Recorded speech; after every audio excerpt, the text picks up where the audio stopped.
Assalamualaikum warahmatullahi wabarakatuh. Perkenalkan, kami dari kelompok 5 yang beranggotakan yang pertama Nurul Latifah dengan NIM 2017 40 20 24, dan yang kedua itu ada Nurzaini Maskuri 2017 40 20 47, yang ketiga Novitya Ayu Hapsari 18 17 40 21 60, dan yang keempat ada Muhammad Riksan Fauzi dengan NIM 2017 40 20 13 akan mempresentasikan hasil dari diskusi kami, yaitu tentang pendekatan antropologi dalam penelitian keagamaan.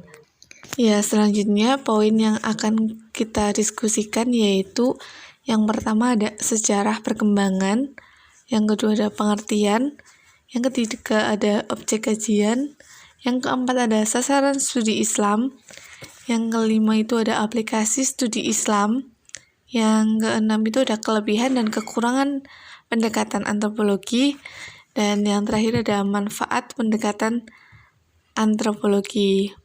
Nah, selanjutnya kita simak penjelasan dari masing-masing poin ini dari para narasumber kita. Materi yang pertama adalah sejarah perkembangan antropologi yang terbagi dengan 4 fase. Fase yang pertama yaitu pada abad ke-16 sampai pada pertengahan ke abad 19. Pada fase ini adanya pertemuan dunia baru yang kita kenal sekarang dalam benua Afrika, Australia, Asia, dan Amerika, yang mendorong bangsa-bangsa Eropa Barat, terutama para pelaut, musafir, penyiar agama, dan para pedagang, untuk mengenal penduduk pribumi yang dalam anggapan mereka aneh. Keanehan yang dilihat inilah dari bentuk tubuh, warna kulit, bahasa, dan benda-benda hasil budaya yang berada dengan budaya yang mereka miliki. Lalu fase kedua adalah dimulai ke abad 19 sampai ke abad 20 yang ditandai dengan penghimpunan dan diintegrasikannya tulisan-tulisan mengenai kebudayaan umat Islam yang tersebar di seluruh permukaan bumi. Fase yang ketiga adalah fase ke abad 20 sampai ke abad 30-an. Pada fase ini mencatat bangsa-bangsa Asia dan Afrika. Lalu fase yang terakhir adalah fase keempat setelah tahun 1930-an.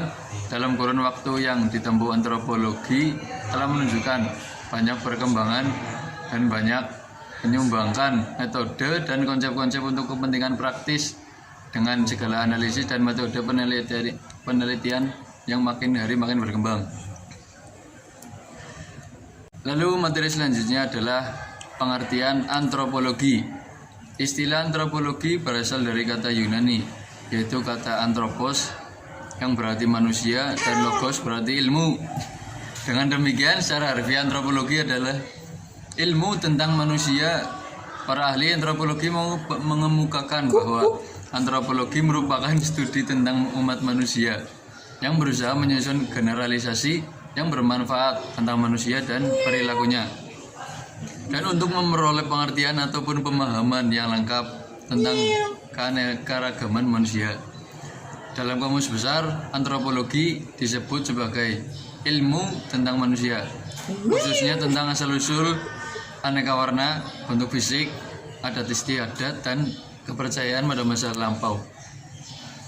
Materi selanjutnya akan disampaikan oleh pemateri selanjutnya. Terima kasih. Bismillahirrahmanirrahim. Objek kajian antropologi. Objek kajian antropologi yang pertama adalah sejarah asal dan perkembangan manusia. Kemudian sejarah terjadinya aneka warna makhluk manusia dari sudut ciri-ciri tubuhnya. Kemudian sejarah asal, perkembangan, dan penyebaran aneka warna bahasa yang diucapkan manusia. Kemudian ada perkembangan, penyebaran, dan terjadinya aneka warna kebudayaan manusia. Yang kelima, asas-asas kebudayaan dari manusia dalam kehidupan masyarakat masa kini. Ditinjau dari pengertian antropologi sebagaimana disebutkan di atas, maka objek kajian dalam antropologi itu mencakup dua hal, yaitu keanekaragaman bentuk fisik manusia dan keanekaragaman kebudayaan sebagai hasil dari cipta karsa dan rasa manusia.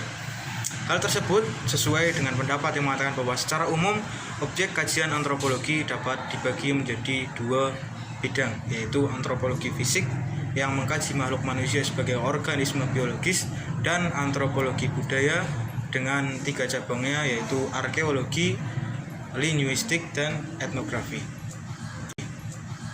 Kemudian tentang sasaran studi Islam dengan pendekatan antropologi.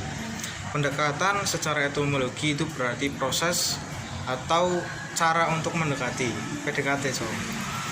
Pendekatan antropologi adalah usaha dalam rangka aktivitas penelitian untuk mengadakan hubungan dengan orang yang diteliti. Pendekatan yang dimaksud di sini adalah cara pandang atau paradigma terhadap suatu bidang ilmu yang selanjutnya digunakan dalam memahami agama. Kemudian tentang agama itu sendiri. Agama menjadi salah satu bagian dari kajian antropologi karena agama sebagai fenomena kehidupan yang menyatakan diri dalam sistem sosial budaya. Sebagai bagian dari sistem sosial budaya, agama merupakan sesuatu yang berproses seperti penerimaan konsep keesaan Tuhan dalam satu persekutuan hidup yang dapat diterima, kemudian dalam suatu persekutuan hidup lain menemukan sebuah hambatan penerimaan konsep tersebut atau bahkan mungkin tidak bisa diterima sama sekali. Penerimaan konsep dalam suatu persekutuan hidup akan didukung oleh nilai-nilai yang melekat pada sistem budaya masyarakat yang bersangkutan, dan hal itu terus berproses dan akan menunjukkan dinamika dari nilai-nilai budaya itu sendiri. Pada akhirnya akan sampai pada suatu keadaan yang telah menyatu dalam sistem perilaku sosial budaya, dan dari sinilah antropologi dapat menyumbangkan peran-perannya dalam bidang ilmiah. Kemudian antropologi budaya masih menikmati proses yang kuat dalam studi agama ilmiah, paling tidak berkaitan dengan teknik kerja lapangannya dan metode perbandingan budayanya. Sebuah persimpangan-persimpangan itu kadang muncul dalam signifikansi antara penelitian para antropolog mengenai keselarasan agama dengan hubungan manusia dan penghuni dunia, dan hubungan manusia dengan masyarakat hubungan terakhir inilah yang pada akhirnya menjadi sentral bahasan dalam antropologi, baik itu dalam antropologi sosial maupun dalam antropologi budaya. Dengan demikian dapat kita pahami atau dapat kita simpulkan bahwasannya sasaran studi Islam dalam pendekatan antropologi itu adalah agama itu sendiri yang bersifat empiris, yang mana sesuai dengan teks kitab suci ataupun kalam-kalam para ulama terdahulu, fatwa-fatwanya, pemikiran-pemikirannya, kemudian fenomena keberagamaan, baik itu struktur dan dinamika masyarakat beragama itu. Jadi dalam hal ini kami sepakat dengan pendapat atau Muzhar menyebutkan ada 5 fenomena agama yang dapat dikaji dalam studi Islam dengan pendekatan antropologi, yaitu yang pertama bisa kita membahas tentang skriptur atau naskah atau bisa kita sebut sumber ajaran agama. Kemudian yang kedua adalah bisa kita pahami para ulama, para tokoh agama itu sendiri, yang mana yang kita pahami dari beliau-beliau adalah sikap, perilaku, dan penghayatan dalam beragama. Kemudian yang ketiga dapat kita pahami atau dapat kita bahas ritus atau lembaga dan peribadatan di dalam sebuah agama, seperti dalam agama Islam ada sholat, haji, puasa, perkawinan, dan waris, dan lain-lain sebagainya. Kemudian yang keempat dapat kita membahas tentang alat-alat keagamaan seperti halnya masjid, gereja, lonceng, dan yang lain-lain. Kemudian yang terakhir dapat kita membahas organisasi-organisasi yang berada di dalam sebuah agama, yang mana organisasi tersebut menjadi tempat para penganut agama itu berkumpul dan berperan sesuai dengan perannya masing-masing. Seperti bisa kita ambil contoh dalam agama Islam ada organisasi NU, Muhammadiyah, Persis, atau Syiah, Khawarij, dan yang lain-lain. Atau dalam agama Kristen itu ada organisasi seperti gereja Protestan, terus perkumpulan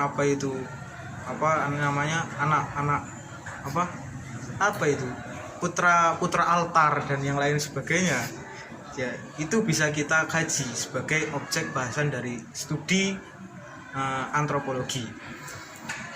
Kenapa seperti itu? Ya karena hal ini dikarenakan pendekatan antropologi itu sendiri itu mewajibkan suatu objek kajian penelitian harus dapat diamati secara langsung dari gejala-gejala objek kajian tersebut.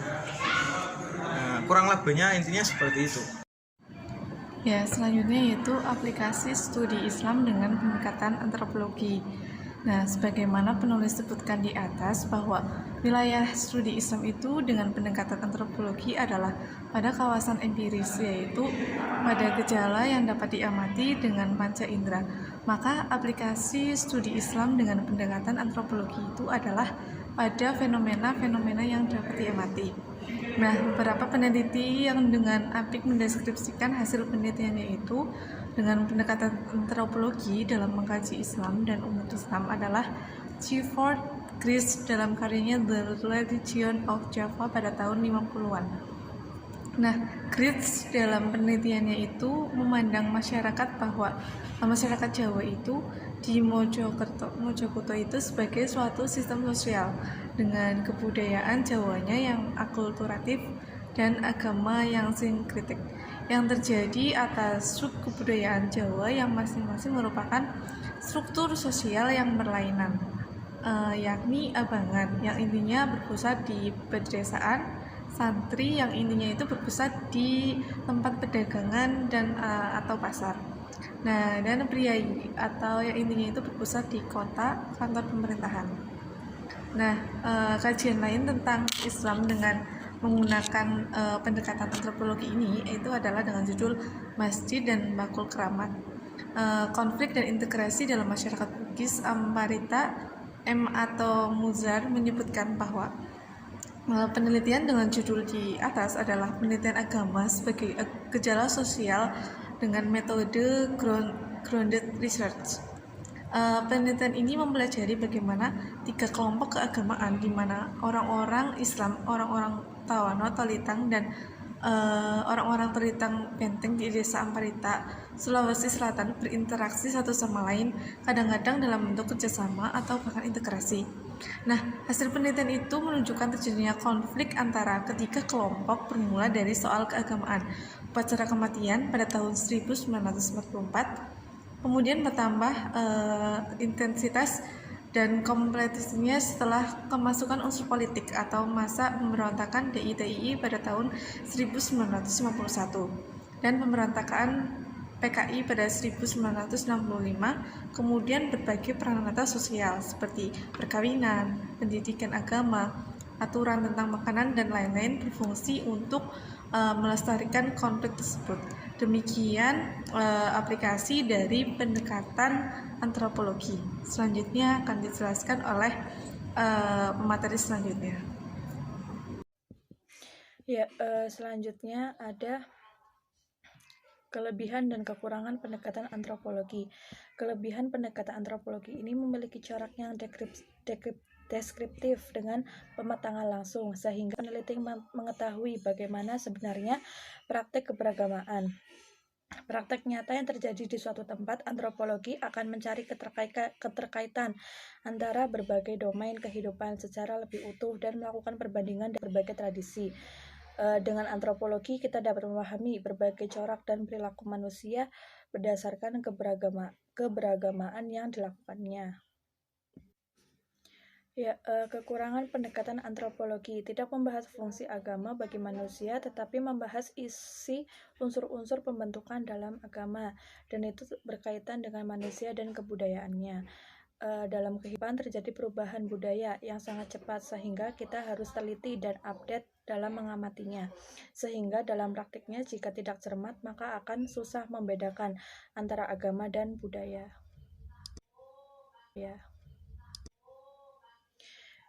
Selanjutnya ada manfaat pendekatan antropologi. Di sini dibagi menjadi 4. Yang pertama, memahami fenomena keagamaan yang merupakan bagian dari kehidupan sehari-hari umat Islam. Yang kedua, ada pemahaman yang tepat tentang ajaran agama, dapat membangkitkan reaktualisasi ajaran-ajaran Islam. Yang ketiga, ada untuk dapat lebih memfungsikan agama dalam pembangunan secara nasional.